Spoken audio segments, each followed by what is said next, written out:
mean, we do tend to find that most of the administrators do try and support startup managers as long as they can see why in the future they'll grow.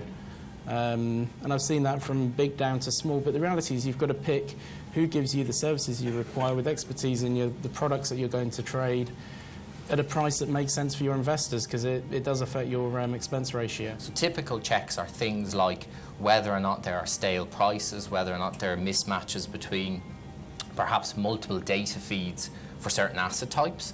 That's completely outsourced to the administrator. You may well be doing similar functions internally to oversee your day-to-day operations, to support decision-making, etc.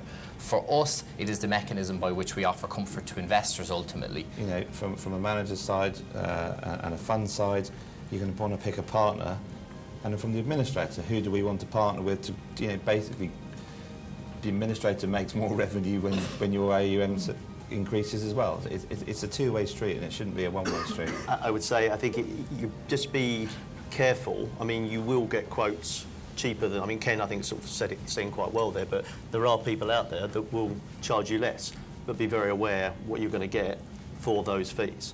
And it can seem quite quite an easy decision when you're setting up the fund and you're thinking, I can cut my costs back here by selecting this administrator. That can have a much bigger detrimental impact on your ongoing operations, and actually could be a false economy. I mean, there has been some strategic pricing as well in the industry over the past 12 months, where we see some deals that aren't necessarily covering costs, but just to, you know, buy up assets under IDML, admin before kind of transactions and things like that. So, you know, sometimes, you know, at the end of the day, if you're not paying the service provider what they need to give you the service that you need, you've got a problem. The real trick for any manager is honestly to get themselves a good COO as early as possible in the process, for whom all of this, I promise you, is second nature. It is part and parcel of what a COO oversees every day. So we want to be able to have technology that allows us to take information in from a number of sources very easily without manual intervention, but then also to be able to be agnostic to a certain extent as to what our clients want in terms of reporting out,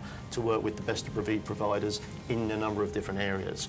In reality, to close that gap between old school balance sheet type checks and controls, something that emphasises the P&L of the fund over the course of the reporting period, that discloses the kind of granularity that you might expect to keep in-house yourselves to allow you to oversee the day-to-day operations of the fund, for me is the ideal thing that you want to see from your administrator.